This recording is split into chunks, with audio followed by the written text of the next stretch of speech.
A childhood without fun. All men are created equal. And escaping to America. This is the story of Lily Tang Williams, today on Spirit and Spire, starting right now. Broadcasting from the Cathedral of the Assumption in Louisville, Kentucky, this is Spirit and Spire. And now, here is your host. Welcome to Spirit and Spire, everyone. I am your host today, John Sohl. Joined with me, my co-hosts, Bryan Cain. Hello, everyone. And Erik Huff. Howdy. Isaac couldn't be with us today. We are today with a special guest, though, Lily Tang Williams. She grew up in China during Mao's Cultural Revolution, and we have the great honor of having her with us today to tell her story and what she went through during that time and how she came to America. So welcome, Lily.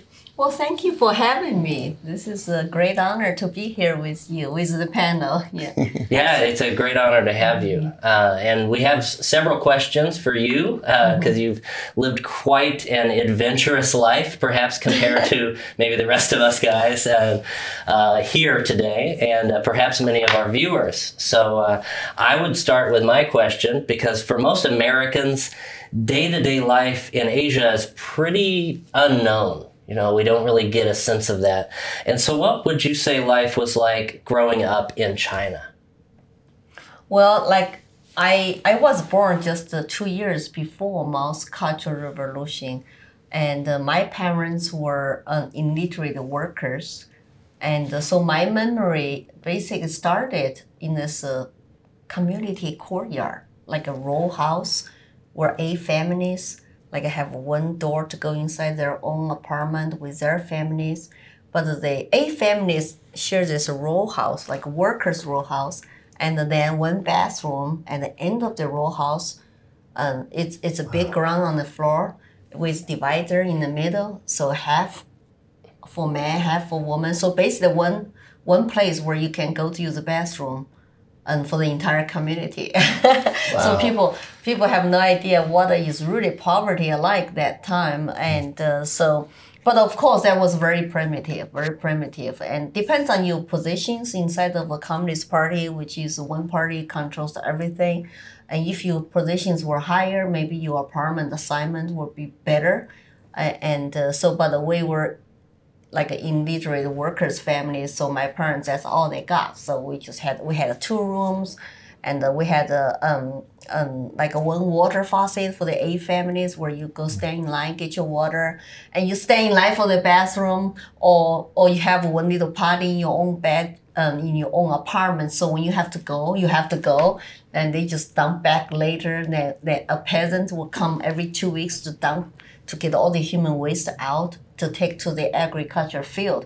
I was born 1964, so Mao started Cultural Revolution in 1966. And then my memory started when I was probably 4 or 5 years old. And so that's just like give people the historical perspective when I was born, you know. So your first memories were right as it all began?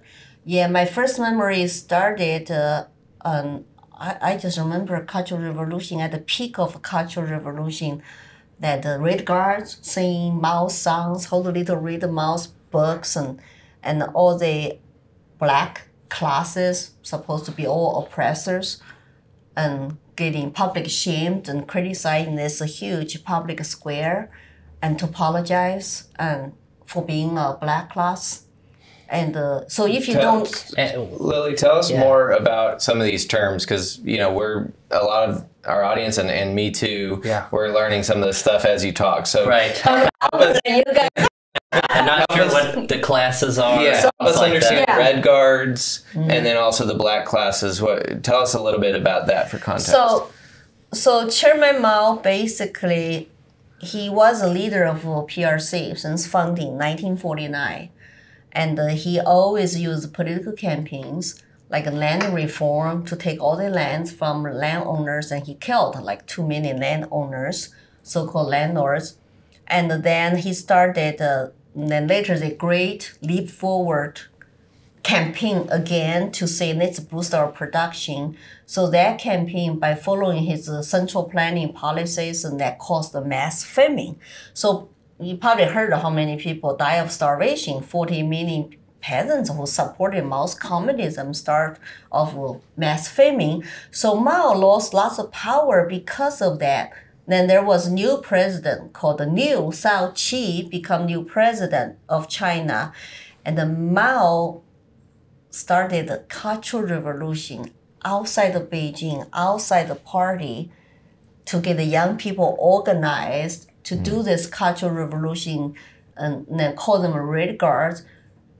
The purpose of that, of course, I learned that the truth after I came to the United States to study China history, the real history, not my CCP, like a Communist Party vision of history.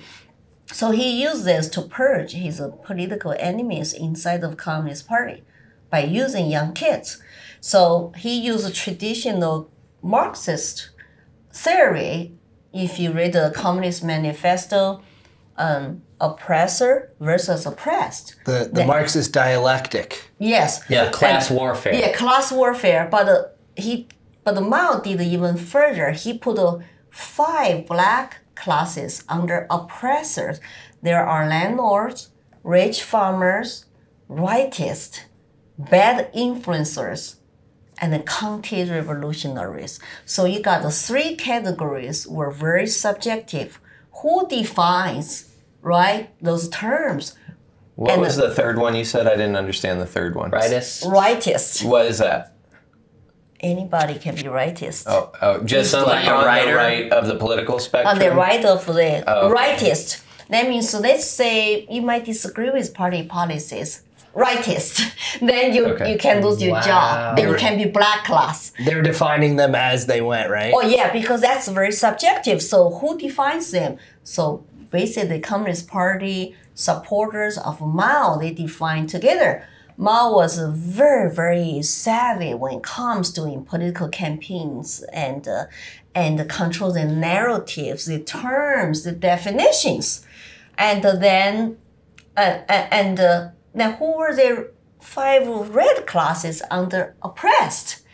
Me, workers, families, like workers, peasants, soldiers, all the Communist Party officials and the members, and also they call the, like people died for revolution, the heroes and their families. So, but it looks like it's just a big umbrella for 5 red and 5 black.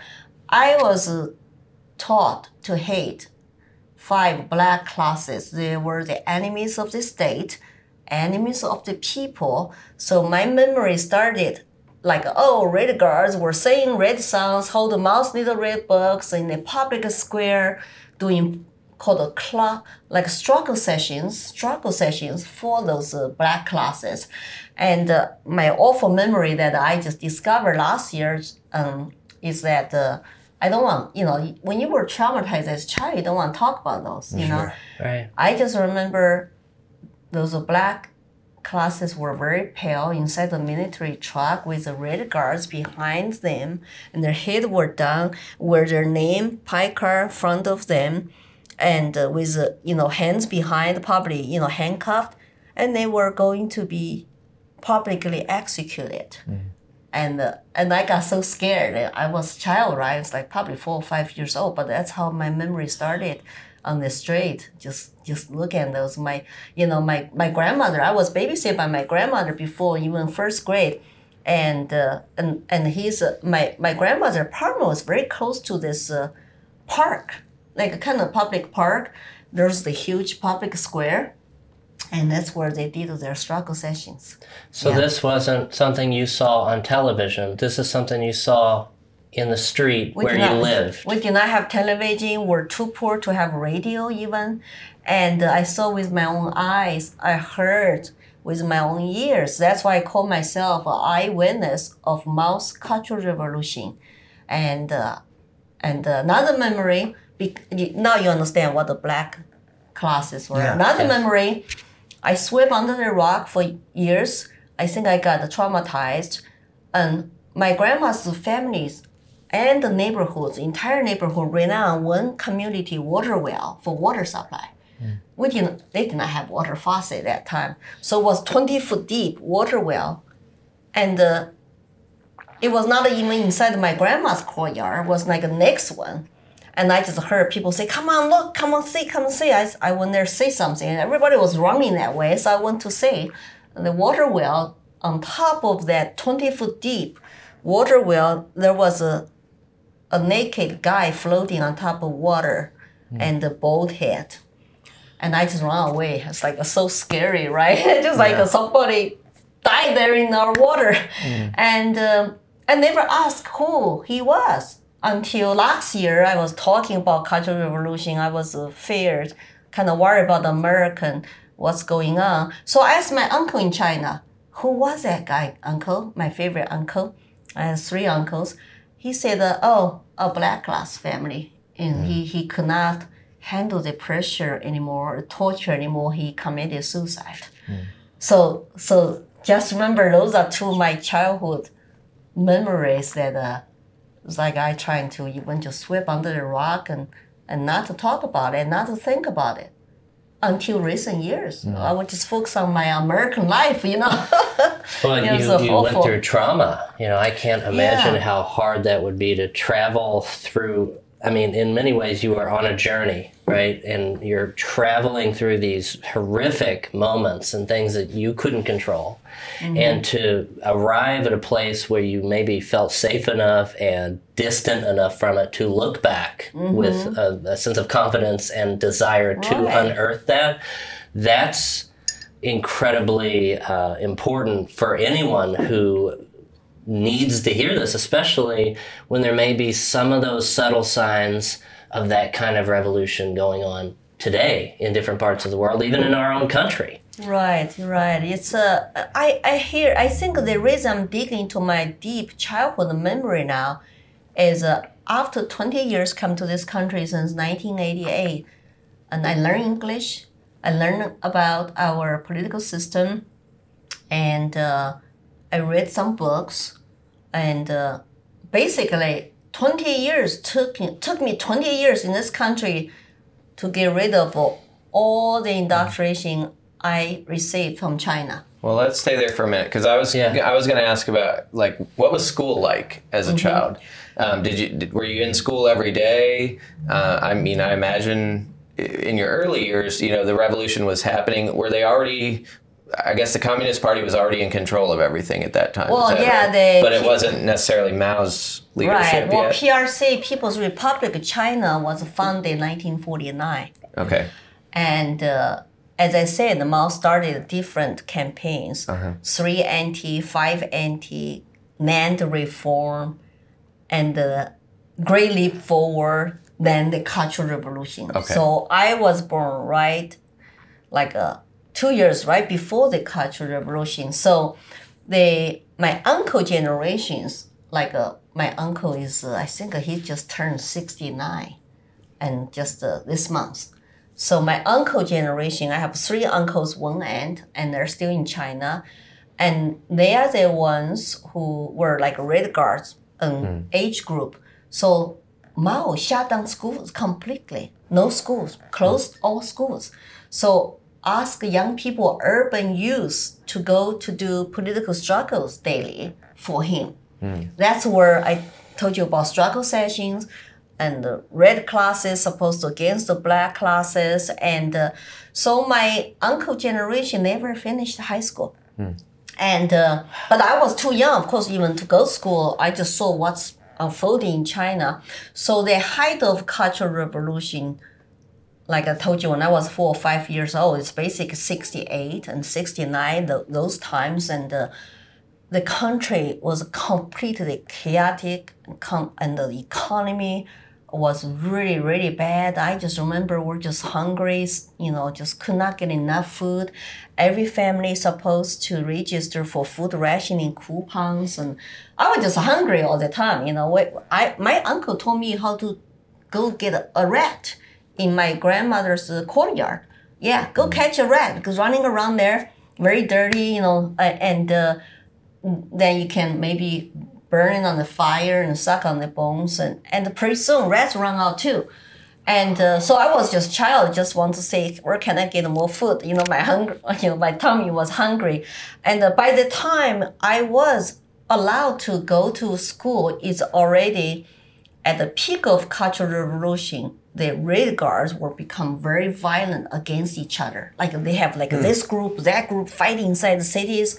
And the Mao already achieved godlike supreme leader status. So the military people advised Mao to say, you should get rid of those kids now. They're become very violent. Literally you see bodies will flow down from the rivers. And the general said, you need to think about something, what to do with those violent kids fighting each other. So Mao started another campaign called the Down to the Mountain campaign. That means all the urban youth Red Guards who worship him, did all the Cultural Revolution for him, and called getting rid of old culture, old custom, habits, and ideas. And so what I'm wearing, this Chinese style blouse, silk, was supposed to be also for olds. When the Red Guard go door to door looting private properties and saw you have full old furniture, old clothes like this, old pictures or something, then you'll get into trouble. So people were trying to bury this kind of clothes or books and photos and from past, either burn them or bury them, get rid of them because they don't want to get caught. Because if you get caught, you could be black class, you can go to labor camps. So after all that years, Red Guard did Mao's bidding and fighting, right? And going after people, black class. And Mao wanted them to go to countryside to be re-educated by peasants. That's what the mountain, called the Down to the Mountain campaign is about. And so my three uncles, one end, each family is allowed to have one youngest child at home, be with parents. So my three older uncles had to all go to countryside. And 8 years, 10 years, and 12 years, only come home visit my grandparents, us once a year. So my favorite uncle, 17, he went to countryside and come home once a year. I remember when he was sending away to countryside, I had 9 pennies, Chinese money. I love this uncle. I said, Uncle, you can have my money, my savings, 9 pennies, Chinese cents, And he was kind of sad, and my grandmother was crying and all that. And I was able to go to school because Mao basically said, okay, we don't want the violence in dominant street anymore. Kind of like a mafia dominant street, scary stuff, All law enforcement were told to shut down. Do not enforce. So you can literally watch people tortured to death and no law enforcement will intervene. Lots of Red Guards, they denounce their own families. So they will report to the Red Guard leaders, my mom is black class because she said this, she wrote this. And the Red Guards will torture their mom to death. And there's this horrible stories about young kids who feel like they were doing the right thing and turning their family members to the authorities, then watch their parents tortured to death and they regret the rest of their life. There's some story on the internet about that. So I was able to go back to school because Mao said, okay. He went back to Beijing. He house arrested another guy who is his political enemy.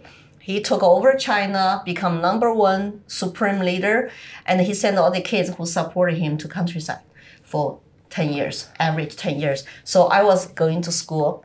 But I remember the first thing we did in school is to read Chairman Mao's little books. And it's Monday through Friday. Oh no, it's Monday through Saturday anyway. Everybody work for state. So my parents always work. As mothers, you don't have choice to stay home. You must work. You have a guaranteed job. You must work, but you don't get paid much money because we're hungry, we're starving. You live on food rationing coupons.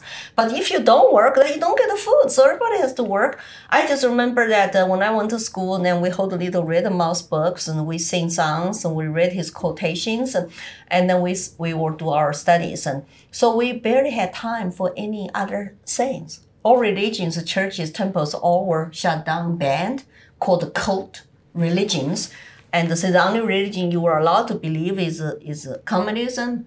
And we had to write diaries to confess to Chairman Mao as student. So he become like our God, basically. And in your diary, you're supposed to say, "Dear my mom, I confess, I'm sorry. Today I say something or heard something or I thought about something is not correct." You apologize, right? And then you confess. Then you also urge to report in your diary whoever says something is not politically correct. And whoever, include your family members and your neighbors. So this is robbing you of thought, even. No, the ability to think. Thought crime is real crime. Yeah. Thought crime. So I was smart enough to know my diary is not private. So I will play the game to be politically correct.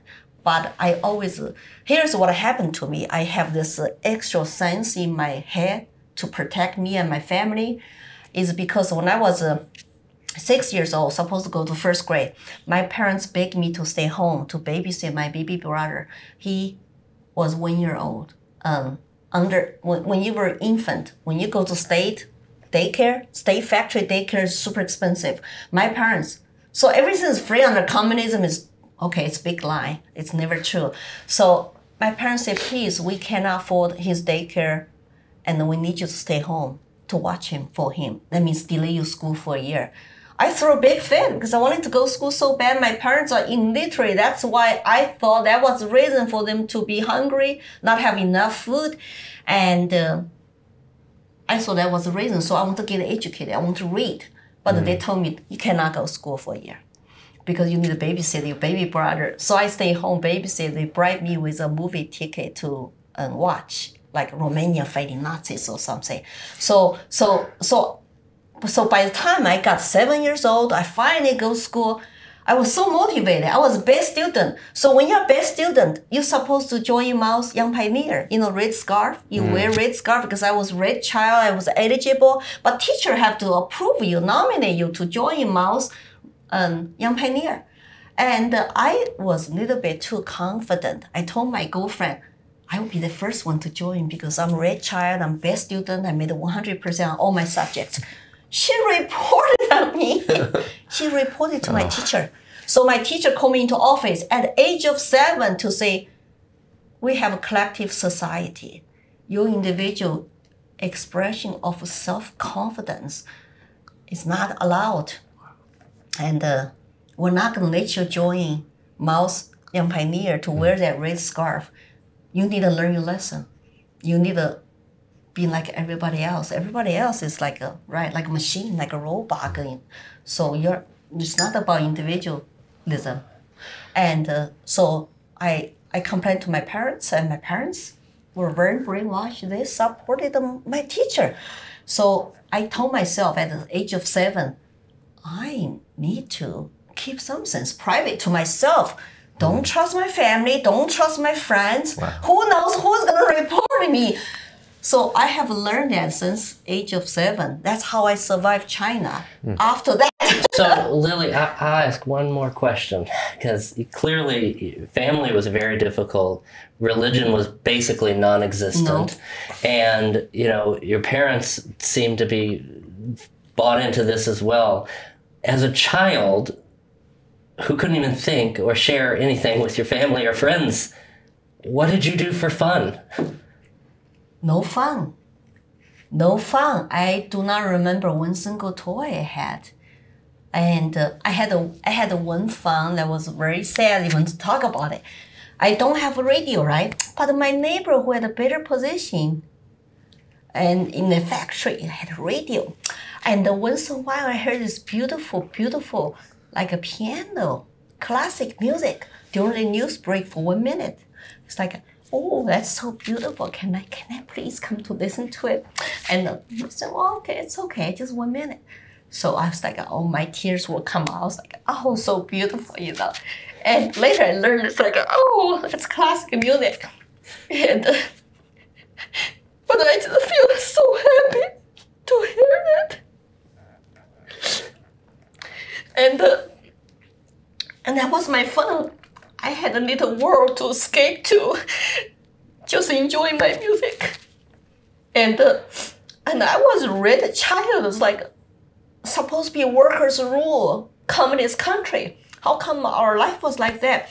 But But I was told Taiwanese people were suffering. We need to liberate them. Americans are bad. And we should be grateful for Communist Party. They saved us from poverty. And so I just don't know what to think. I just want to escape that little world for 1 minute to listen to classic music.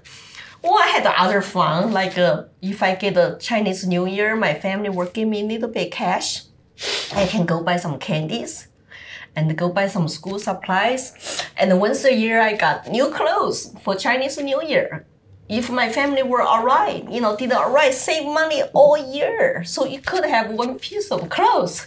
And so that was my fun, but I didn't have toys. Well, when I had my birthday, every year, if I was lucky, I get a boiled egg. Like, happy birthday, here you one boiled egg. Lots of Chinese young people today, they don't know about that past. It is true, my generation who grew up under Mao's Cultural Revolution, you were lucky to have a boiled egg. And that was my fun. And I was trained to be adult because I'm the oldest out of 3 children. I'm supposed to save good food for my mom who was sick all the time. My dad was working hard.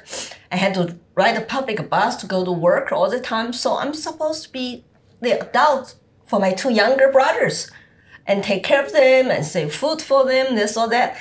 I don't know what fun I had. I had fun to wrestle, like doing some kind of game and in the community courtyard. We don't have toys, so what we do, we draw a big castle on the floor, a little floor, like on the mud ground floor. Then we will draw the castles. So one group here, one group there. If you want to occupy another side castle, then you win. So you have 2 groups fighting each other. So you have to wrestle with each other to get into another side of like, oh, I won. Whenever whoever go there, you put your foot down. It's like you put a flag there, you win. That was our fun. And for that reason, I was always kind of like a group leader. And there's another guy who is a group leader, and that's how I got into fight one time with him. And he was not happy when our group won. He fought me, I fought him, but of course I was a little girl for the same age. He was not more strong. He put me on the ground. He just fight me like that. I was screaming, kicking. I know I lost, and I was strong enough to even turn over, standing up.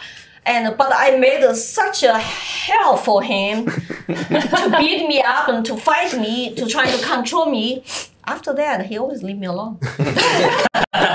It's like, this girl, it's not easy to be bullied or fight. It's like, I better just, later when we grow up, we still say hi to each other. But he was in my courtyard. So that was our fun, so that, of course, by the time after I went to school become fun. Doesn't matter how much, like you say, the word indoctrinated, we say read songs, but I learned how to read. Mm-hmm. I learned pinyin. The Chinese write Chinese characters. And my parents never could help me, so that's how I become the, the best student. And I did eventually, 1 year later, wear my red scarf, and they let me to join after I learned my lesson. Well, sell my lips. Don't. I will tell you, Lily, you have a tenacity about you, a spirit of endurance, and it shows. And so I think the story of that that strength that you've clearly demonstrated in the trauma you endured and your ability to latch on to things that were confident and certain, I think will help us as we enter our next segment in really delving into how you came to be your truest self, So we'll join in our second segment after these words. Hey everyone, this week's episode is sponsored by Family Renewal Project. FRP is a local theology of the body apostolate in service to the Archdiocese of Louisville. They're dedicated to renewing the culture through the renewal of the family. They have so many amazing things going on, so check them out at familyrenewalproject.com. Welcome back to Spirit and Spire. We've had a wonderful time so far, intense time with our guest Lily Tang Williams as she grew up in communist China under Mao and his Cultural Revolution. And our second segment is going to be led by Bryan, and and then we'll continue to delve into the story of Lily. Bryan? All right, thanks, John. Lily, so during the break you said something which I thought was very powerful, and you mentioned that that even expressing yourself through tears, we brought up that we've talked about the gift of tears before on the show, and that it comes up somewhat frequently on our show, and we do consider tears a gift. And you mentioned that in your childhood, you were not allowed to express emotion other than inappropriate times. Like, you know, you're supposed to laugh at the certain things, not cry. But I also wanted to get into sort of a little bit about your parents. And I saw an article about your dad getting to move here to America, and he ended up getting baptized. You wrote an article about him for Father's Day. So maybe help us a little bit now understand your family life, and then the moment where you leave China, and let's start to unpack that, if you don't mind. Maybe you could start with the emotion stuff though, because like not crying, that was very powerful. Well, say all communist countries are very oppressive regimes, and they do not allow individual expressions. When you cry, feel sad. When you're happy, you laugh. To them, if it's not the right moment, you shouldn't do that. It's not politically correct. When Mao died, we had to mourn his death for about 1 month. And if you smile, laugh that time, you'll be criticized, like, what's wrong with you? Are you counter-revolutionary? Mao died, how dare you to laugh, have fun? They will cancel all entertainment, all music, all things, all shows, and nothing fun. It was everything was politicized. And if you cry when it's not appropriate time, they will think you're crazy. When you're supposed to be happy, say kumbaya, long live Chiang Mai-Mao. And if somebody cry, they think, why are you crying? It's kind of funny. During COVID, China still under one-party dictatorship. When Wuhan families go to the cemetery, pick up their loved ones' urns, ashes inside the urns, they were told not to cry because it would be bad PR. It will make everybody crying, screaming because their loved ones died. Lots of people died at that time. And one woman just totally broke down crying, and she was taken away. So to understand the horror of communism, you have to understand how inhuman they are. They want to suppress your regular human even expressions. You cannot express your emotions. You're just supposed to look like a robot, and like everybody else. Did you see all the Chinese movies? Everybody looks the same, dress the same, just emotionless. That's what they want you to be. I was born happy, so even that time I was always smiling, going to school. Good morning, teacher. This or that. Sometimes the people will say, "Why are you so happy?" Taiwanese people are suffering. We need to go liberate them. Like basically, they tell us all the political rhetorics. You're not supposed to be happy. And so I learned very quickly to be PC, to say, oh, I'm happy because the Chiang Mai-Mao is talking to me. I was so brainwashed. It didn't happen to me. Sometimes I would be outside, and all of a sudden I feel like when I look at the clouds in the sky, I saw Chiang Mai-Mao's face smiling at me, as a child. And his face also will arise in the fire when we cook stir-fried Chinese food. You have to use wood to, burn fire. And so that's what I learned. Okay, I'm just using those political PC words to cover myself. So I said, yeah, I'm talking to Chiang Mai-Mao. Oh, good child. And that means it's okay. You smile now. You're happy because you're talking to Chiang Mai-Mao. It's just totally just so, now when I look back, it's just unbelievable, so inhuman. Yes. So tell us a little bit now, so what prompted you to leave China? How did that come about as you're getting older? I know you said you lived there until you were about 12, is that right? Mao died when I was 12. Oh, Mao died when you were 12. When I was 12. So help us understand, what were some of the moments that that led to you sort of starting to maybe question things, or yes, what did that look like? So remember, we were chanting, "Long live my Mao," 10,000 years, double 10,000 years, another 10,000 years. We never question that. Never question that. But so he was like a god. When he died, I think I still had some brain left. I knew I'm not supposed to ask that question publicly. So, but I was asking my own head. Somebody lied to me, or my entire generation, my uncle's generation. He's human. He died. He's mortal, and so that was first time in my life I ask questions, because we're not supposed to ask any questions in schools, at homes. Even when I whisper with my neighbors, ask questions, they were talking about something very quietly. They say, "No, go away, child. Don't ask questions." Everybody trying to protect themselves, because we had 2 neighbors disappear that time. I just want to ask questions. Where did they go? It's like, shh. I don't know what's going on. So I said, well, maybe I can. I was lost. When Mao died, I was lost. It's like you lost your religion, right? Completely lost soul. And so when I was 14, party come out say Mao was a human being. They verified that. Mao was human being, and his Cultural Revolution was a mistake. But 20 million people died. So now let's focus on reboot the economy. Let's focus on school now. So school all reopened, like include colleges. So I could have shut down in college by being a best student and go take this nationalized college exam. So when party come out to say Mao was not God, he was human, I was very sad and very lost, and I think I was depressed. I don't know what to believe anymore. And I had a new goal. Okay, I'm going to be best student. I go to college. Maybe I can study law to search for truth. And for some reason, I just got in my mind to study law.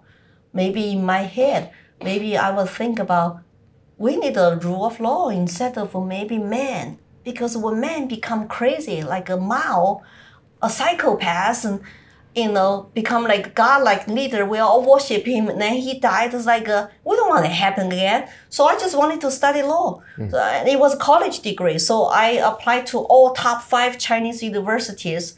And before I even took the exam, see, they want you to choose. Before you even take exam, I could be shooting too high or shooting too low. And that's where my self-confidence came to play. I was shooting very high because I believe in myself. Then I just don't tell other people. So I shoot all the top 5 universities to study law. And so when I studied very hard for 2 years, all 2 years high school from 15 to 17, it's all study for the test. So I made it. So 1981, I went to Shanghai and Fudan University to study in law school. And my second time waking up was in law school, because I was told law is a tool for the party to use to govern the masses. You're not an individual, you're just masses, one of the masses.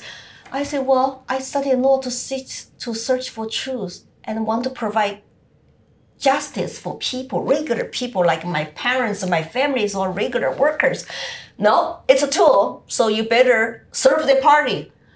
Oh, so I was lost, depressed again. And that's when 3rd year I met a college student from the United States. And he told me about America. He showed me actually a pocket constitution about Declaration of Independence. And my English was so poor, I could not understand. I just remember all men are created equal. And I could not even understand that. I just said, explain it to me. And he just said, basically tell me, you might be Chinese, you're a woman, you're people of color, but it doesn't matter. We're all created by God. Our rights come from our Creator, not from any government.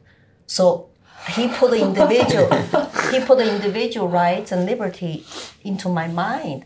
My light bulbs come on and never turn off. And in order to see a foreign student, I had to register at the door to say, oh, time in, time out, who am I, who I'm going to talk to, about what. So second time when I went back there to talk a little bit more, I refused to register. I just cheated. So I would, when the old lady go to bathroom, go to pour hot water for tea, I would just tiptoe run upstairs and talk and then sneak out to leave when she was not around, because I was telling myself, I have individual rights. Yes. I'm not supposed to let them know what I'm doing. They will arrest me, of course, if they found me, catch me. But I was being a straight rat. So I just, I don't want them to know what I'm talking about. For some reason, I know what I'm talking about is not allowed. Talk to a foreigner about individual rights and liberty, about America. That's just like not PC at all. I could get into trouble. Treason, according to that government, right? It's not politically correct. And I was a college student. I could get kicked out. So I think that was my wake-up moment. So he put something in my head. If someday I give up on my native country, China, and I want to live happily, and this is the country I wanted to come. And I think I was in college, third year, so I was 20 years old. I was just 20 years old, but I was treated like a child in college. We were not allowed to date under Mao. We were not allowed to date in college as a freshman because you're supposed to wait for party to introduce your spouse. You should focus on study. Oh my gosh. Even in university today, okay, every department has 2 lines of supervision. One is the Communist Party, or one is academic. So your dean is supervise you academically, but all the political stuff is controlled by the party committee chair. And that one is #1 boss. And they're in every school department. So make sure everybody is on the same page with the party. And they're doing that today in my school too. It's called the Xi Jinping thought. Remember I told you about Chairman Mao thought? Called long live Chairman Mao thoughts, holding little red books. Now they're promoting Xi Jinping thought and the Xi Jinping Red app. An app for you to download on your cell phone to study. Then you get a better social credit score by passing the test, get a promotion, and they track you on the app and all the other apps on the phone, include the COVID test app. Every day, people go get tested. If you get a positive, you cannot go out. You cannot even go out represent your family 2 hours a day to go shopping. You have to stay home. It's the same system. So, I hope we will understand that in the U.S. So to go back for a minute, because I was wondering, one of the things I wanted to ask you about in this segment was sort of spiritual life. If you, did you have a spiritual life as a child? And maybe your parents, and then also like how did that evolve over time? And one of the things I thought was, you said that rights are given to us by our Creator. So, obviously we agree with that on this show. Right. Right. But how did that strike you? I mean, a Creator, was that something that you had thought about before, or was that new too? Or what I never were you thought thinking about at that time? My mother, my grandmother were Buddhists, so I just remember they used to take me to the temples. So we would get down on our knees and we will ask Buddha for blessings. And we will take some fruits with us, and we will light up the incense to say Buddha, 菩萨保佑. That means Buddha bless me. And then later we couldn't do that anymore, and we couldn't tell people that we were Buddhists because all religions were banned. So if you call yourself Buddhist, I will never be allowed to join Mao's organization called like the Young Pioneer and the Red Guard. So communists all are atheists. They do not believe any religion, but they want you to believe them. So they want to replace religion. They become the religion. They become religion, which is a very dangerous religion because you get lots of people, millions and millions, and killed. So I did not have a spiritual life. As I said, I did not have much fun at all. And I don't know how I survived. I think I just become like a little stray rat. And I had fun with my friends. But you just have to be careful, seal the lips, and don't say anything that could be reported to teacher, to school. And I had fun with my family. I loved my family members, even though they were ignorant, not educated. And but we had a Chinese dinner together. We see each other once in a while. So when he told me about individual rights and liberty, and our rights come from our Creator, it was really the enlightenment moment for me to have that spiritual life, to say okay. So, but it's a double life. So outside, I'm still good child, good student. I have to see all the PC stuff in order to play the game, to survive in China. But I have my own little world. And just for myself, by myself. Don't tell anybody because they could turn over you to authorities. So I always, that's why I consider myself a very strong survivors of anything because I just keep everything to myself and to escape to my little mental, emotional, spiritual world, but you don't tell anybody about it. And of course, when Mao died, China rebooted the economy, and we had a fantastic time in college called the 80s and cultural renaissance. So we were even start to listen to the only club I enjoyed as a student is a classic music club. And also I was able to meet more foreign students, foreign professors, and remember before the Tiananmen Square massacre 1989, China went through from 1981 up to that point a wild political conversations about what country should we have. Just economical reform, stick to socialism, we were starving, or we should actually have some kind of maybe political reform. We even don't know what that political reform might be. Could be two-party system, could be people allowed to vote, and people have a way to channel themselves and have their voice to be heard. We don't know, but we're just talking. And we even start to, have other music now. Like people can spend money, buy a guitar, and we don't know how to play. Some people know, we just play it for fun. When we have a birthday party now, it'll be like a school cafeteria food, and we'll get together. I had a picture with a couple of even foreign students, and everybody looks so bright, and we could wear bright colors. After second year in college, and we were allowed to date. And they could not stop us from dating anymore because people were dating anyway, just private and quiet. They're inside, and they're, in where did all the Chinese come from, right? So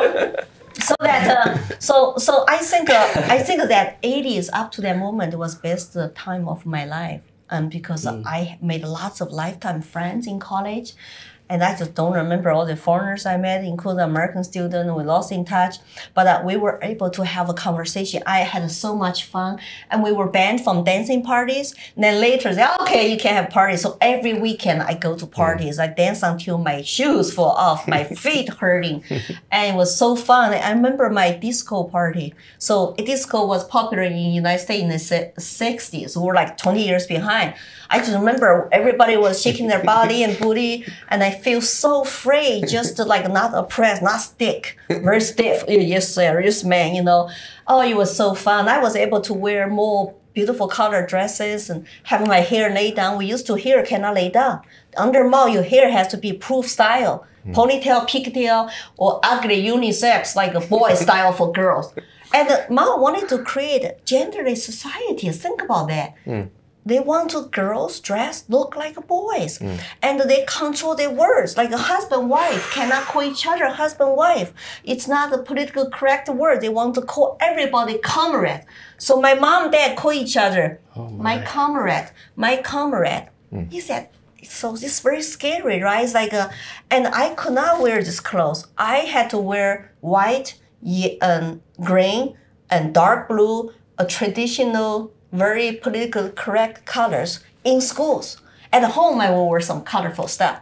But I could not look like a sexy little girl, I want to look pretty, I had a crush on this boy. I could not say anything because, you go to principal office if you express, you have crush on somebody, write love letters to some students. No, you cannot do that. I was just so, you cannot imagine how oppressive that was. So take us from college now to, what led you to America? So when I become a graduate of law school, I wanted to stay in Shanghai because my hometown, in Sichuan is still very isolated. So I was lucky to get one of the 5 positions as a faculty member in my same law school. And we were the first graduation class, 60 students. They desperately need people to stay there to continue to work. I had a good personality, so they let me to teach one class and manage on campus a lawyer's firm. Anybody who graduated from law school that time, you don't need a license to practice because remember, China shut down the entire legal system, no rule of law. So So if you have law degree, you can be lawyer, you can practice. So I was working with my dean to provide consultation to Chinese companies where China rebuild its economy. I really like that job, had fun. I also love my students and by teaching one class. Then later, I just, because I remember my light bulb came on and I could not turn off. But in law school, we still have to go to weekly political study meetings. And all law school faculty members must join Communist Party, otherwise you're not allowed to teach their work your loyalty. So I had to go to study meetings, and the people can tell I was not happy. I was just sitting there, don't participate. And so my boss was constantly criticizing me. And so after a while, I just feel like, am I going to change in China, or I'm going to just be oppressed all my life like this? I could not have academic freedom of speech. I could not even go to dancing parties without criticism from my party boss. So you're a faculty member now. You're 22. Don't go to dancing party anymore. It's like, what? It's my personal life, personal time, nothing to do with my job. So I was planning my escape, and university reopened from the United States to us that time. And I had a friend who already made it to California University and shoot some pictures sent to me. He said, I know you are not happy in China, you are depressed, but if you come to the United States, you'll be super happy. This country will suit your personality very well.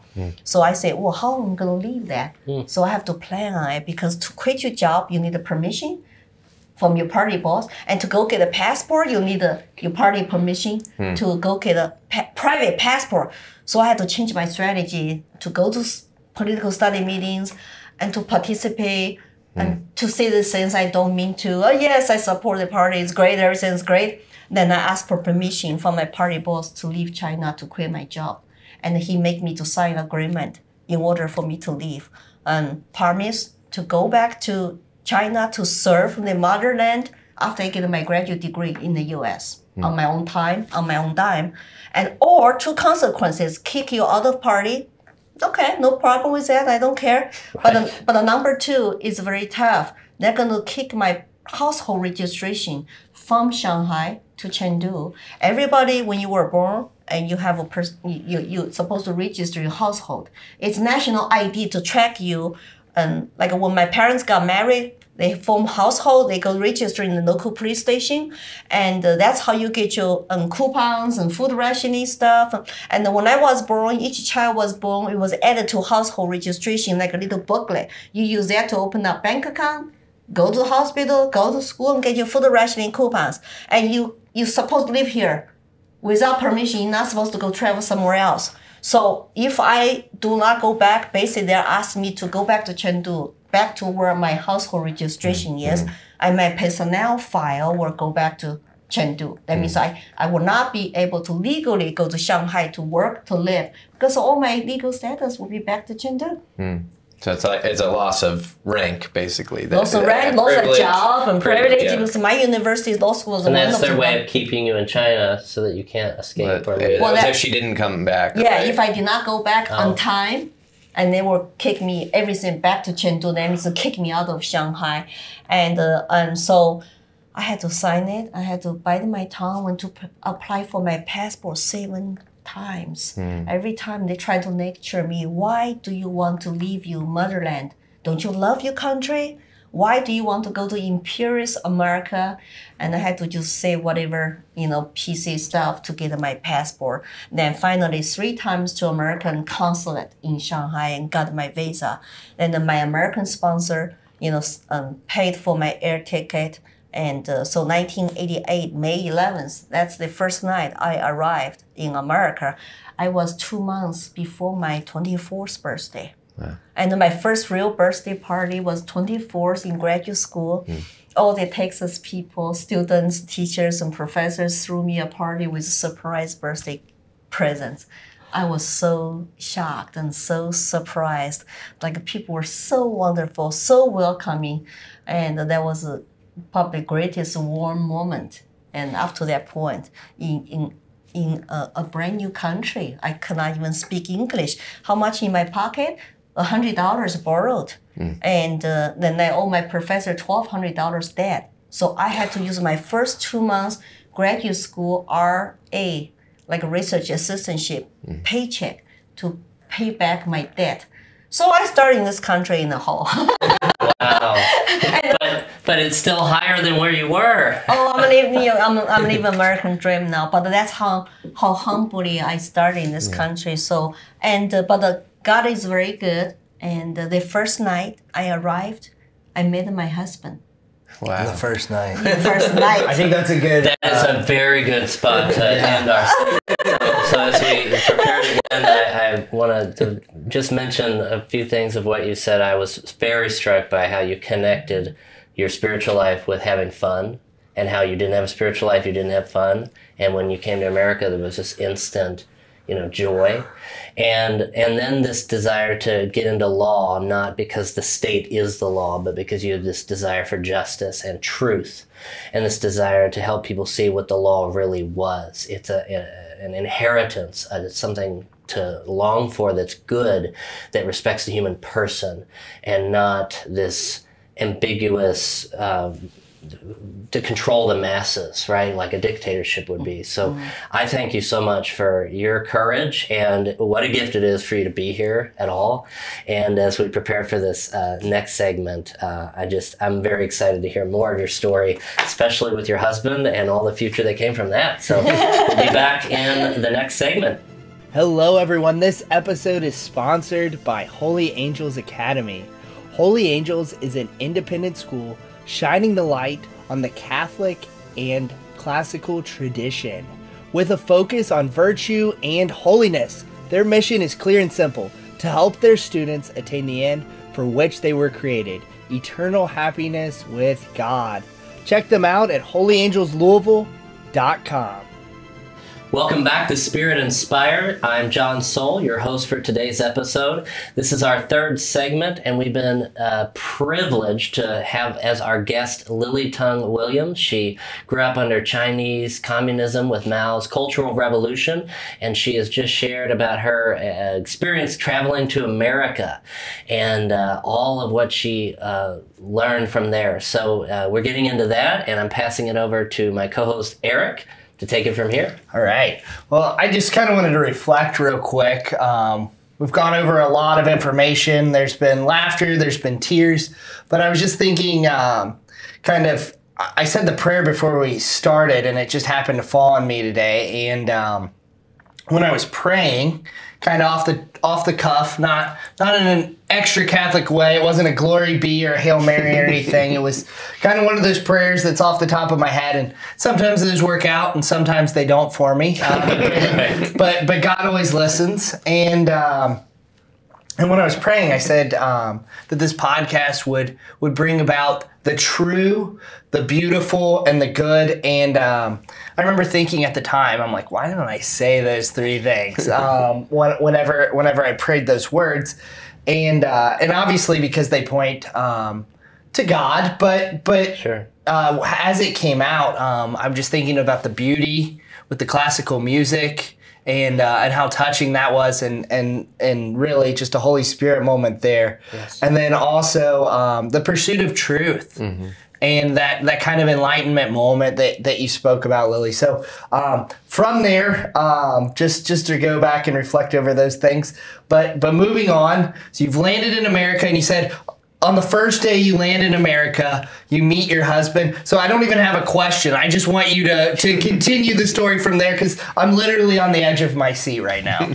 Well, I was sponsored by a professor at the UT Austin, Texas, and he picked me up from an airport.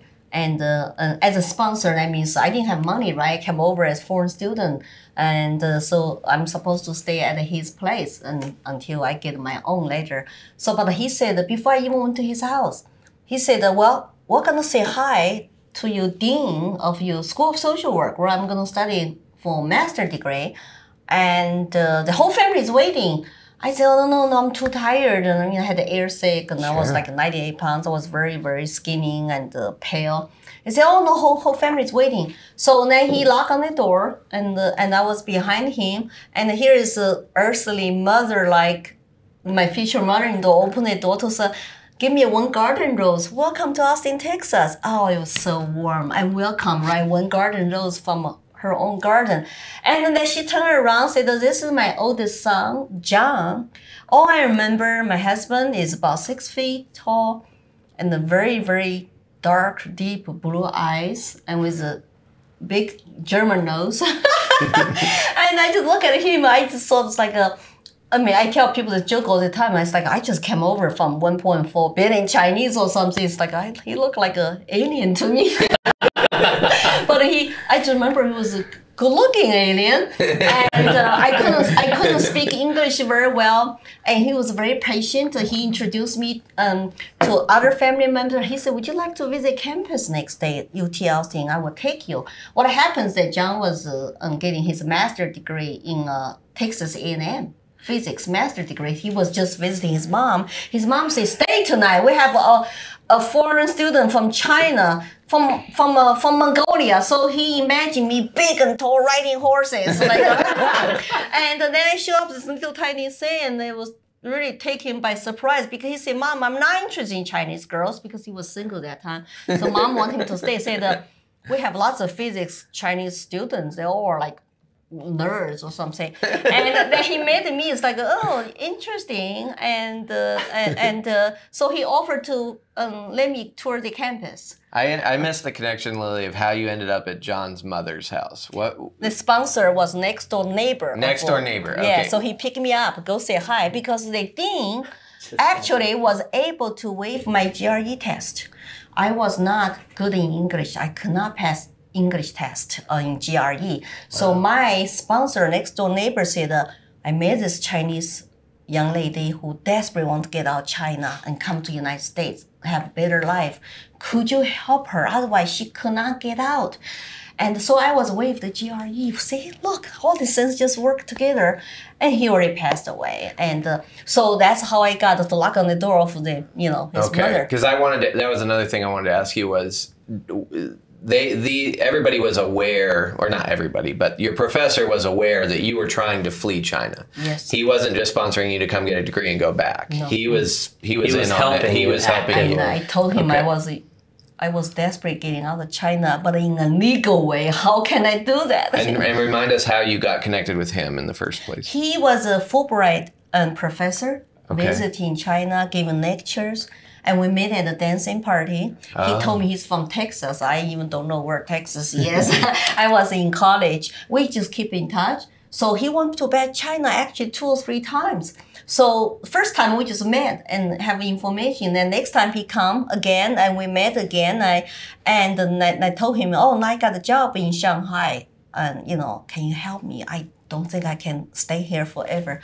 And then he said, well, let me think about it. So he helped me. So my English wasn't good. So he had to help me to apply for graduate school and to pay for all the fees, whatever I need to do. Was his Chinese good? No, he was just American professor. How did you guys communicate? Was it through? So like a dictionary. I have a little notebook. I have a little dictionary. Yeah. Sometimes I would broken English to communicate, and he will write down one word. I go find the dictionary to say what the Chinese that means. Then it's back and forth. Years before Google Translate. Yeah, we had Google Translate online. So it was a big risk to talk to him. Would you say that? Like to tell him, I want to get out? Oh, no, don't tell anybody. Right. I'm saying you took a risk to trust this man. Yeah. You've only met him a couple times. He was a professor in journalism, and he was a big Democrat, liberal, but we share something in common. We both don't like Chinese Communist Party. So he understands why I need to get out, and he was willing to help me. And as for that, I'm always so grateful because he understood this threat of Communist Party. And so now he had to sign all the paper for me as a financial sponsor for foreign students who don't have income.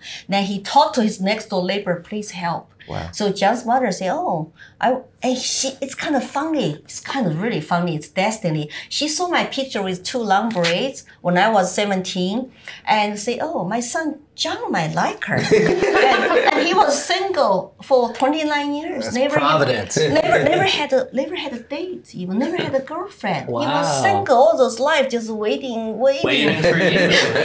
It's just unbelievable. Then I showed up, and because his mom helped me, and so we are somehow already connected before I even show up. She saw my picture. She wanted to help. And you had to use a dictionary to communicate with him as well, or did he? At the beginning, yes. Wow. And I carried my little pocket dictionary all the time in graduate school for the first year. And write down. I was very, very diligent student. Like they thought I was shy. No, I was not shy because I could not speak English. So I asked them to write down. And later the whole family know, oh yeah, you just couldn't speak English because now I'm so assertive. But yeah, like I know how to speak. Now we kind of wish you were shy. I know, that's what they say. We thought you were very sweet, very nice. You know, Then you learned English, right? yeah. Now I tell my husband, my kind of like hey, do this, do that. It's like, I wish your English were not so good. Can we bring back the dictionary, please? Yeah, but the thing is, it was my biggest barrier. No money, so no money.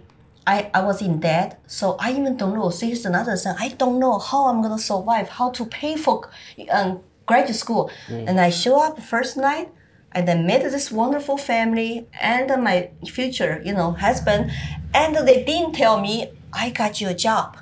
I said I don't know what to do. I said, well, I am a organizational psychologist. I do research. You just check numbers for me. Do not require English. I understand that. So basically, I would check this set of numbers, matches this set of numbers, and they give me a program, a computer to learn how to type.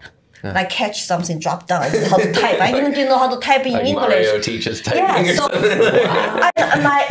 I was so grateful. It's like, thank God, because so first night I know how to pay for my new life, my university.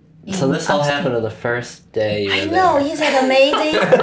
Isn't it amazing? And of course, I dated John for 2 years before we officially got married. But it just by having wonderful neighbors in that neighborhood, have this family help me, and my dean would give me ride from this neighborhood to go to graduate school, to work and go to school, because I had a part-time job as her research assistant. And I had to leave my sponsor's home to go to another family and to trying to get a free rent by cooking and cleaning and exchange for free room rental. So I had to go to different families to save money to pay back my debt. But it's all worked out good. But I was just holding my breath every day. Hopefully, come on, learn English very quickly. And I had to make all average B in order to stay in graduate school on the waiver. If I did not make all average GPA B, I would get a kick out of graduate school. I don't know if I could do that with only having spoken English my whole life. Some days I'm on the fence with my graduate program. But here's the thing, my professors were so nice. They understand I was trying my best. And my first paper was horrible. I could not even understand it when I read it today.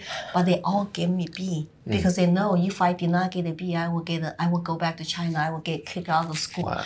And they all gave me B. They said, Lily, we understand. You try your best. And my classmates were so wonderful. They helped me. They gave me notes, and I recorded the lectures. I go home and study in order to do my homework.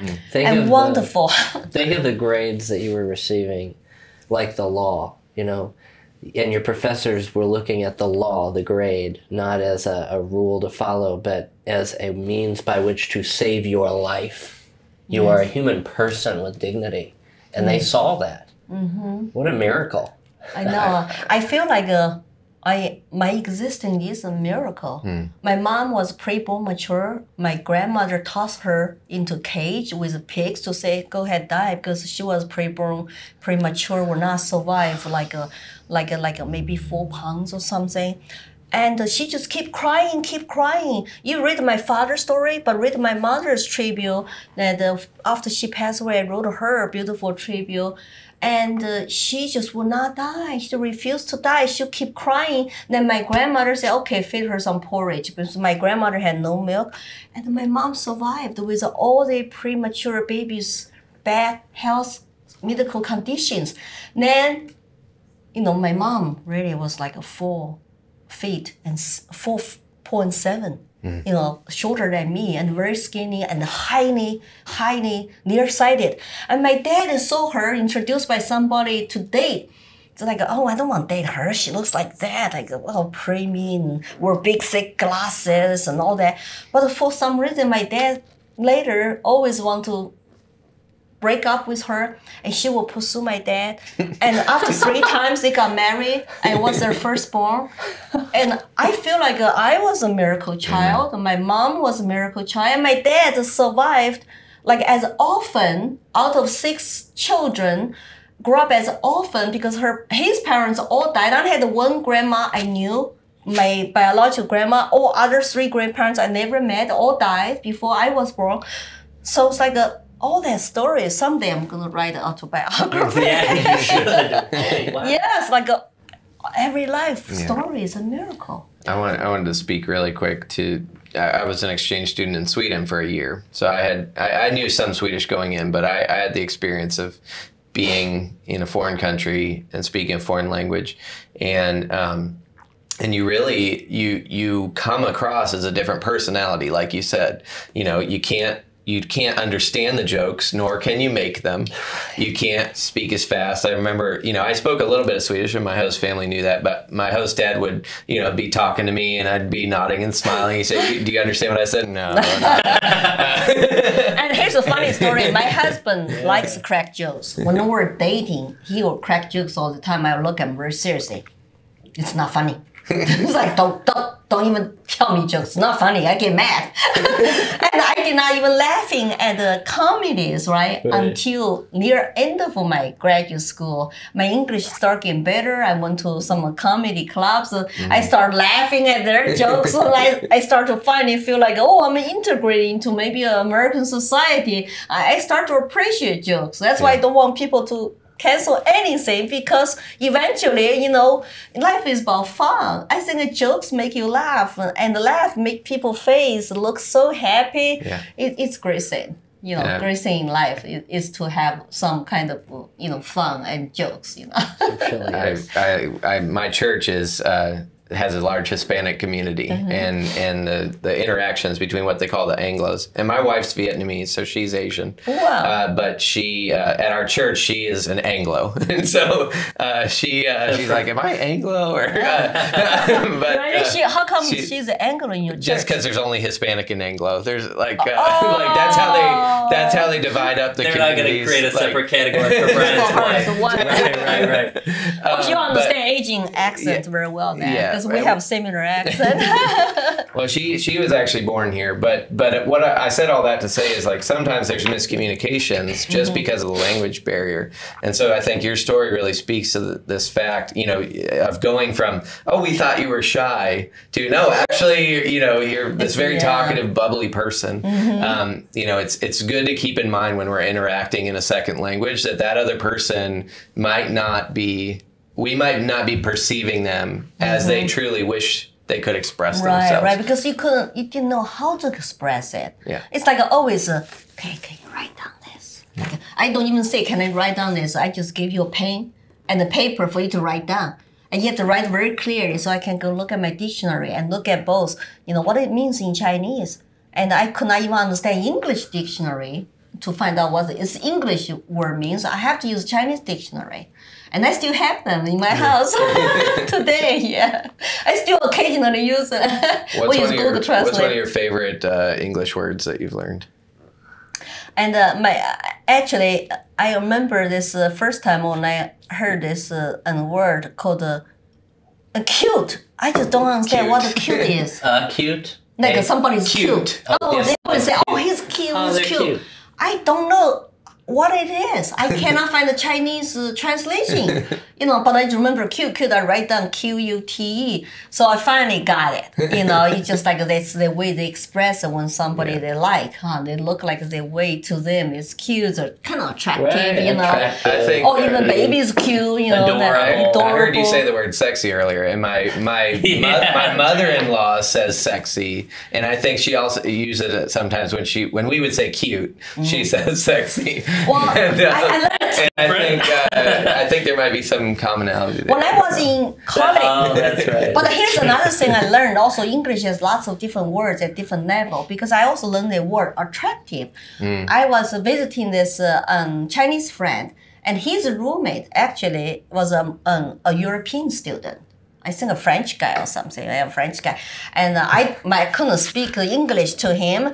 And but my friend could speak better English. He said, oh, it's like asking him, what do you think about her? I just heard this word, attractive. And later I have to say, hey, what is this word? And he told me, he wrote down. So I say, oh, that's what he means. I say French. It's like he's a French. Yeah. I was college student, that we have some, European students on campus. So cute, pretty. Chinese like to say handsome for men.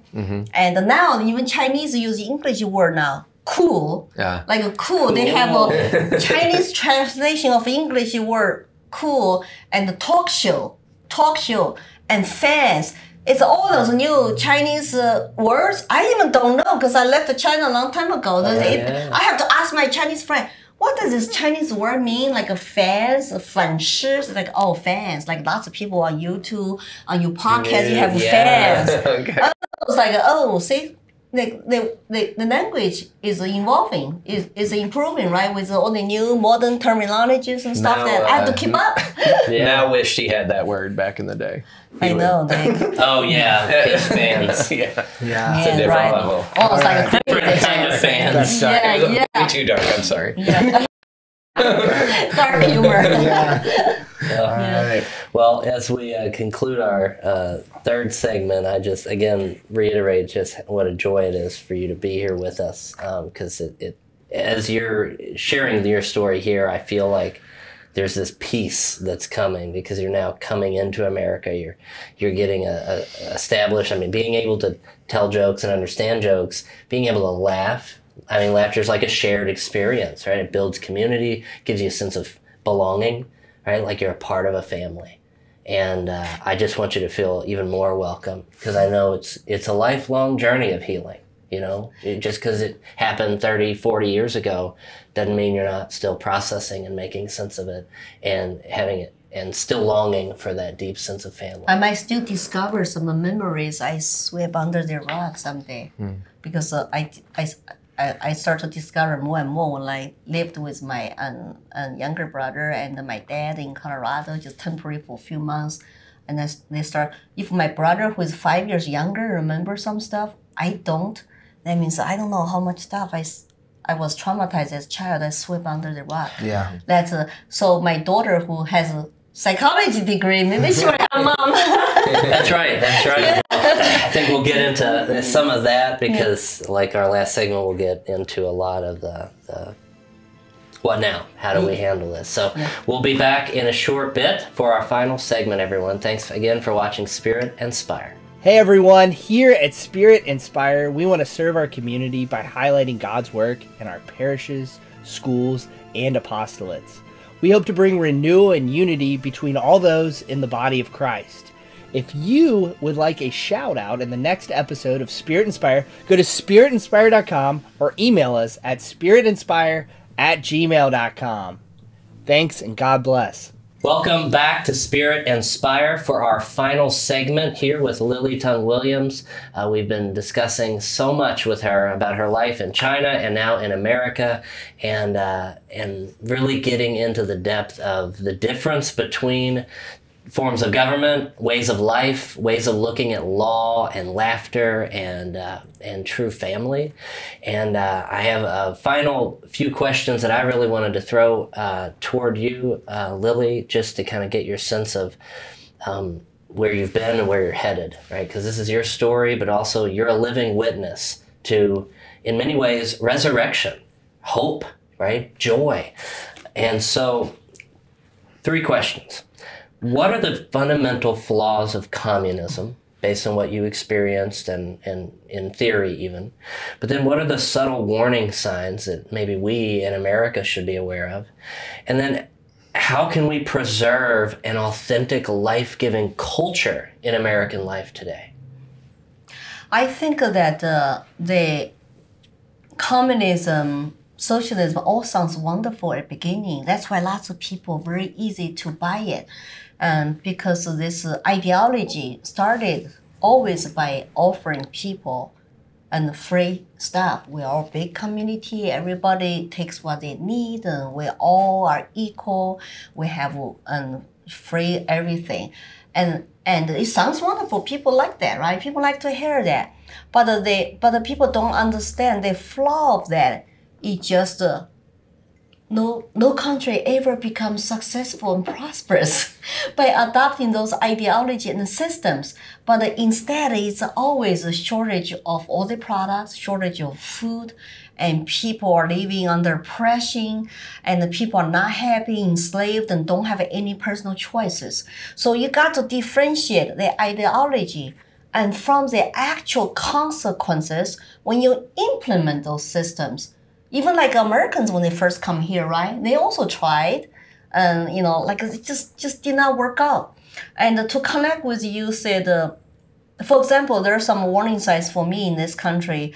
I'm very kind of concerned. Is that first of all, for some reason, our youth, they lack of truly understanding or learning opportunities in our educational system about what happened in real history, and who is the virgin of history. And I have some issues with what's going on today in schools, what they're teaching to our children, especially the public schools. And I'm just very worried. It's like why today Americans are not focused on more critical issues to me, which is inflation and people's individual rights and liberty, and be united, like instead of all this divisiveness, division. I'm very worried because, like I told you, what happened under Mao, it's division, right? It's identity politics. It's black and 5 red black classes versus 5 red oppressor versus press. I really don't like that. I think most people are good people, regardless your skin color, race. And we need to be also focused on our common ground. We all want the best for our country, our communities, and our people, our families to live in peace, prosperity, and live an American dream. And the government is limited and leave us alone. But right now, I don't see that way. It's not like the same country when I try to, kind of escape China, by lying to my Communist Party boss to come to this country. It's not like I thought America would be always the same country I came here for, but it's not the case anymore.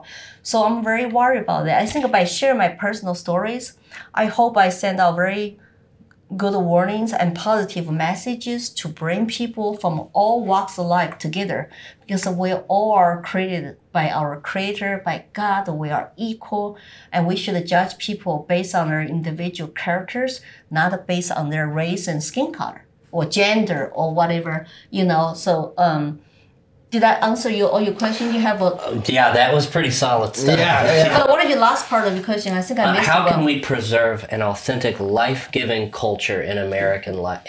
One of the things you said you wanted to talk about was what you like about America. Mm-hmm. And exactly. So, so before we talk about preserving it, I mean, you have this perspective of someone who's coming in from the outside. I've heard it. I don't remember exactly the data and things like that, but I've heard it said that immigrants much more often achieve the American dream in the sense of they start with nothing. And my in-laws are that too. My wife is first generation born here, but my in-laws are the immigrants from Vietnam. Mm-hmm. Started with nothing, worked their way up to owning 2 houses and a Mercedes. And wow. That sounds like a lot of those stories. My father-in-law is the hardest worker I know, but they know that dream is still a reality. But sometimes a lot of American young people don't think that it's a possibility for some reason. And there's this trait too, like they want our kids to hate America. And I understand America does have a history of slavery, and history is history, no matter if it's good or bad.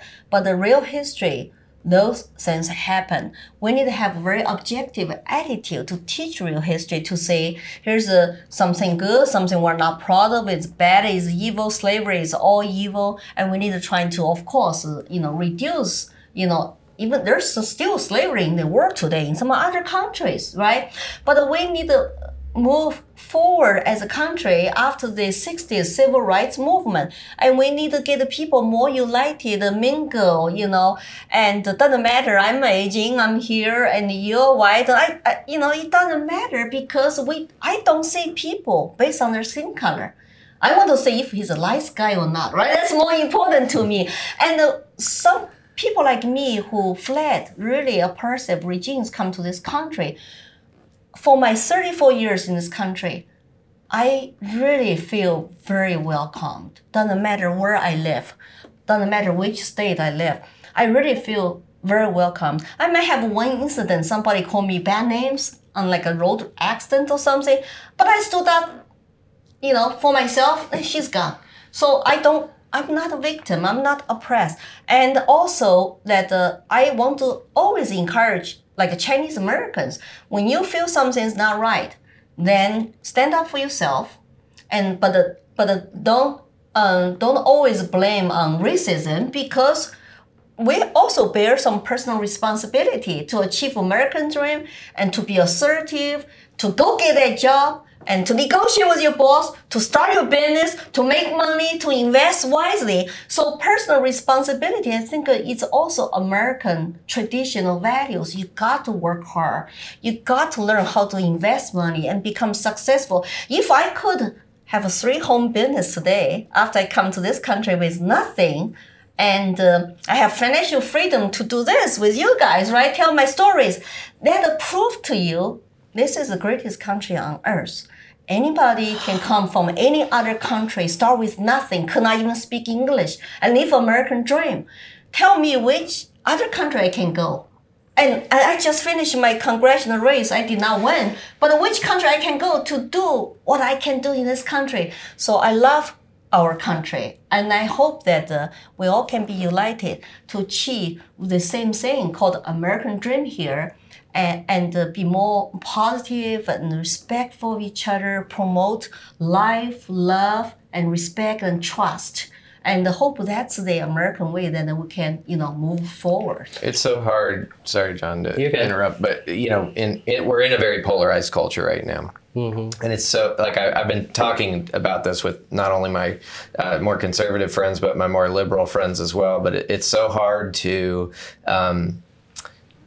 call for moderation. It's very easy for the ends of the spectrum to cry out and to set their hard lines, but it seems silly to go, everyone, yay, moderation! Like, I know, and civil society needs that. Yeah, and it's hard to be a cheerleader for moderation, because the moderates tend to be lower key and they tend to just want to go about and live their life. And I think some partially blame should be on social media too. Mm-hmm. The cancel culture, like what you said, what you did 10, 20 years ago can come back, bite you. You can lose your job, lose your career. And the people are afraid to even speak up. Mm. And then you go to Facebook jail or something, or YouTube channel. I have YouTube channel too. Then YouTube channel can be shut down. Twitter can be shut down. That this kind of divisiveness is really bad. I think that people should keep things in perspective. We will continue to speak up, but let's use a softer tone. Let's use a more effective, inclusive language. And because it's not good for our country, for our people. If you say, I think those are minorities, really. Maybe you got a 10% on this side, 10% on the right side. They're all very loud, they fight each other. But most people are in the middle. Mm-hmm. And most people, look at my state, New Hampshire. You got a 42% independence in the middle and don't even identify with any parties. So we need to have some common sense. And I would love to, connect with people who are not even on my side, but just listen to them, just have conversations. Maybe something I'm missing, and they want their voice to be heard. There's nothing wrong with that. And we sometimes identify problems correctly. Oh, you think that's problem, I think that's problem. But the thing is that we don't have to agree on solutions. But how do we have best solutions? It's by sitting down, have conversations, discussions, ask questions to pick the most, good solutions for our country, for our problems, instead of, okay, you're bad, and like all the name calling stuff just doesn't really help. One thing that you were speaking about with the American dream and how so many young people today don't understand that.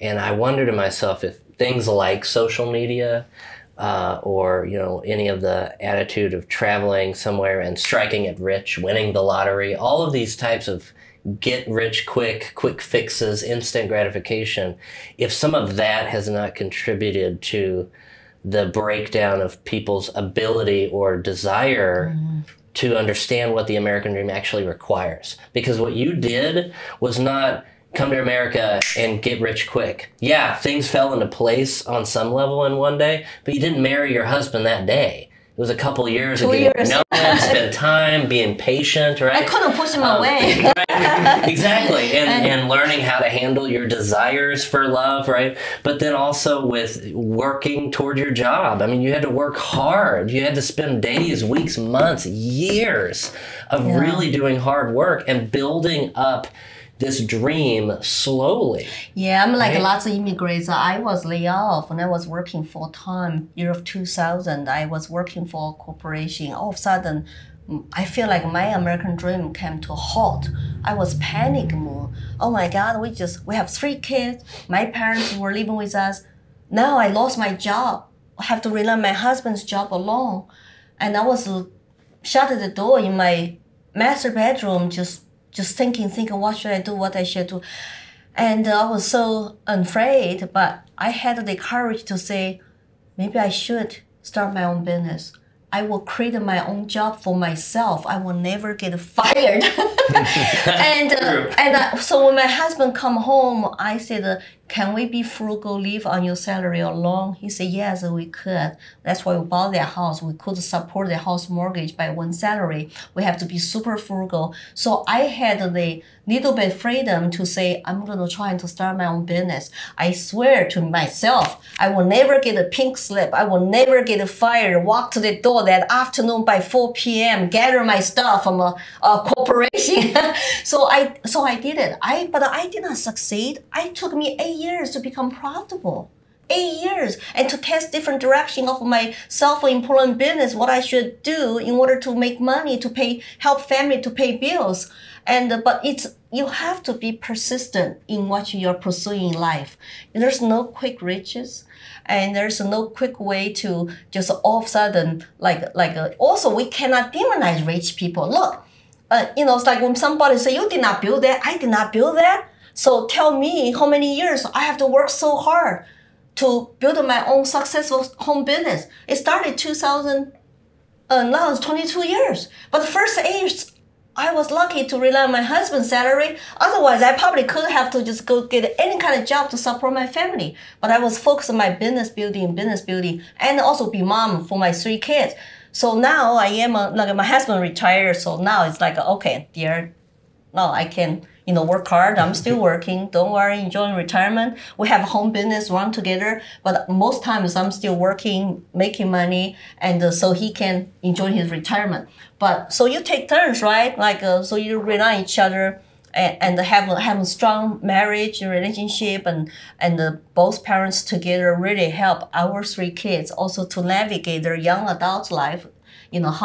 How to learn from your parents, how you can navigate hardship in your life to overcome, one obstacle until next one. So there's lots of lessons that we can pass down to our children. But still, everything is on your shoulder. You cannot have an entitlement attitude to blame on something else. Because once you do that, then your internal drive for success is reduced to minimum. It's easy to blame other people, to ask government to help you for free stuff like cancel student loan, this or that. But it says the most important person to control your destiny and change your life, to live American dream, is you. It's yourself as an individual, which is the smallest minority on earth. And I'm just proof that I can do it, and so can you. especially if you're born in this country. And I think, there's like you said, there's a difference between entitlement to wanting the government to give you things and, trusting in God and his providence in him giving you things, because him giving you things requires cooperating with him, listening to him, trusting in the people he's put in your life, doing hard work, whereas the government can oftentimes strip you of human dignity and not see you as a person, but as a number and as an object. And there's that attitude of productivity, whereas God, I think, is more focused on fruitfulness and cooperating with his will, because his will, his plan for you is the best plan that can possibly exist for you, because he made you. He knows you. The government doesn't know you. Mao didn't create you. I mean, you saw him in the clouds, but that doesn't mean he was there in the clouds. He didn't care about me. He didn't care, right? Right. God loves you, and he loved you the whole way, even in the midst of the darkest days. So freedom religion is very important to me. I'm a very staunch supporter of that. And also, I love the conservatives and religious people to help each other in their communities, in their churches, and start private charities. If people are truly compassionate, there are lots of Americans are, I believe it's good cause for you to go start your private charity, get the people organized, help the people in your local community in need of help, services, financial or emotional support. Go ahead, do it. Pursue your dream. That's also go and dream you can pursue. But the sense of when you rely on government, they just don't understand where is government power and the money come from. It's from a forced taxation, tax people and redistribute wealth. In the process, there are lots of those money got squandered, wasted, not productive, and then also bureaucratic nightmares and all that the regulations. It doesn't really help people really in need of help at the bottom level. But if you go help them directly, it's a lot more productive, effective. And that's not to say that there shouldn't be like social safety nets for people who, temporarily need help or something like that. Yes, yes. Because that can be hand up, not a hand out. What some people might be hearing as you say that. There's a difference between sort of a permanent reliance on the government and then you're down on your luck and we need to reach out and help you and support you. The government maintaining order, right? Mm-hmm. Helping the society flourish and providing people for the things they need. Yeah. And the rule of law is very important. Like the law, when we talk about equality, most time we're talking about equal protection under the law. And I'm against corporatism because that's what the politicians do that all the time, use taxpayers' money to fund their cronies and special interests, and which is wrong because people say, oh, that's a crony capitalism. That's what I don't even want to use capitalism because that's just corporatism. That the people are embedded with big government and politicians, and they can have this access to taxpayers' free money from the government that the people have to work hard for, which is totally wrong, right? And the general welfare should be concern of the people who got elected to really truly represent your voters and your people who elected you. And you shouldn't sell out to special interests, make deals and behind people's backs. And you shouldn't also not to care about people at the grassroots level dearly instead of people who are already pretty wealthy. They did well in our free market system and they can take care of themselves. They don't need the special perks, but we need to have a compassion generally and a charity. And for the people who are truly in need of help, our senior citizens, our poor people, our young children, and disabled people at the grassroots level, I would like to say that a more effective way to help those people by having the grassroots, by even having like federal money, for example, right? And block grant to the state level. Because at local level, services can be provided with a higher quality, and also even private vendors can subcontract to provide quality services, reduce all the red tapes and all the waste and frauds in the middle process. That's where lots of federal dollars go. It's got wasted. So Lily, bring us home as we're about to wrap up. So bring us home in your personal story. So we talked about the hopelessness under Mao and the joy and laughter that you found in the U.S. Where are you now as you spiritually? I mean, I read an article about your dad. We kind of alluded to it. He got baptized. Your mom got baptized. You have now life in America. You're able to explore spiritually. Where are you now as we look forward, and what gives you hope? I consider myself a very spiritual person, and even the horror of communism could not kill my spirit. I survived. Oh, we can see that. Yeah, so I survived, and I'm super happy, grateful, and fun-loving, and in my new country. And I tend to continue that spirit. I also love liberty, individual rights, and love to have fun, and love to connect with people from all walks of life. I just feel like seems like there is a place for me and to go to connect with people with my stories and continue to speak up about my stories and my messages and my love for the country, for the American people. And I hope that message and stories will bring all of us together. I just feel like, hey, if we really are united as a people and respect each other, and there's nothing we cannot really achieve in this country. My dad is living with my brother and his wife, and my mom passed away. But I feel like I'm still talking to my mom. She's in heaven now. She's a very sweet, nice lady. Always very compassionate. Always give, like in China, when she was so poor, she would give her very little food to somebody who was begging in the street because they lost leg, lost arm, they were truly poor, And she would say, Buddha bless you.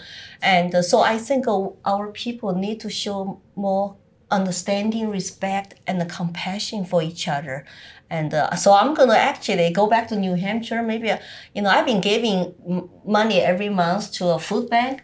I think I would like to maybe get involved with more local charities and to show that, hey, as a community, we can help each other out. And I go to my local town church.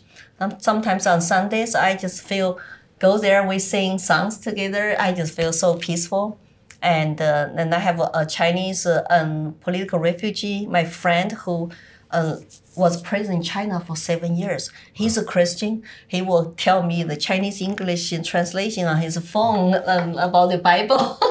Yeah, because I said, I had, that's really hard to say, very tiny little one. And he will say, here's my phone, here's the Chinese translation, because his English is not very good. So we're singing songs together. And with the music, with the piano, with the fellowship and from local town, I just cannot show enough appreciation for America. So, I love this country and I thank for you. I've got to throw this out here because this is a Catholic podcast, but the largest, I think now it's the largest parish, so that's like our church plus their community, in North America is in Canada, and it's called the Shrine of the Chinese Martyrs. I heard about that. Yeah. So they have lots of Chinese immigrants there. Yeah, lots of Chinese immigrants. But yeah, so the Shrine of the Chinese Martyrs, I would recommend it definitely to our listeners also. Look into this, but it's very fast growing. Obviously, lots of Chinese immigrants. So yeah, I would. And I want to throw this at you, Lily. Definitely look into maybe. Have you ever been to a Chinese Catholic church? Have you ever been to one? No. Maybe that's my challenge for you. I should go to Canada, or do you have one there? Maybe to Canada. There might be one closer by. There might be one in New Hampshire. I don't know. I don't know. But yeah, definitely get on Google and see. So that's going to be my thing. Is maybe throw you towards a Chinese Catholic church to just check it out.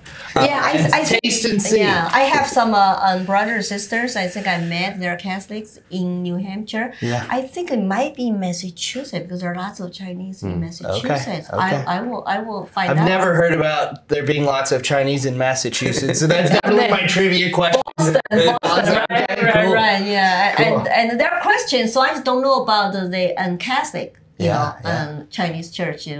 And so that's something that we can probably find out. If you find out, let me know. Yeah. Also look into who the Chinese martyrs, the Chinese martyrs were, because I'm sure that's an extraordinary story. You know, lots of the Chinese immigrants in Canada are from Hong Kong. From Hong Kong. Yeah, because they had to flee Hong Kong after that just got took over, by China. Oh yeah. Yeah, so 100,000 people left Hong Kong for Canada, UK, and those English Commonwealth countries that they could go to. Surviving in what I think is like the underground church there. The things that they had to do. Yeah, the Chinese courageous. The Chinese home churches are banned, so you have to go to the Christians in China have to go to Chinese government and sectioned churches with a license. And one of the trade they want the church to have, you have to take down the cross on the top of building. So I saw the people lock down arms to protect their church and the cross, and they even get arrested, and so they're fighting. But if you go to home church, you can get arrested and get locked up. So people have to be very quiet when they go to home churches. So I think as we begin to conclude this segment, or this episode, yeah, right. I know we've been here a while now. We're going to talk for about 3 more hours. Yeah. We're going to let Lily go, yeah. No, I think it's powerful for us to maybe recognize that your story is, on some level 1 in a billion, right? And it's an incredible gift that you've been here to share your story, to witness to so many in America over these past 34 years, but also to pray for those who did not have that fortune and who may have perished or are still suffering in the underground churches, in the underground society, even if they're locked inside of their own selves in ways that maybe they need prayers, they need hope, and that we can keep them in our thoughts and prayers as an audience. Yes. And I thank you all for being with us today. I know it's been intense, but beautiful. Lily, do you have any final words for our audience members? And yes, if you like my stories, you would like to share, I have a personal website at lilytangwilliams.com. You can also Google my name, and I'm on social media everywhere. I've been telling my stories for a while. So I'm on Facebook, Instagram, Twitter, and YouTube. So on YouTube, there are lots of videos I trying to just to teach our students about China, and clips, and also my speeches. And you can all share if you're not on social media. And you can just go to my YouTube channel directly, Lily Tang Williams, to watch some of my, speeches, even including some videos I was talking to students. I still interviewed by students. Well, this will be another one on YouTube as well. So. Yeah, so it's been my pleasure to be here with you. Thank you for being here. It was very fun, and I'm glad we get to know each other now really well. Yes. That's awesome. Yeah. Well, thank you again for being here, and thank you all for joining us, and we will see you all next time on Spirit and Spire. God bless you all.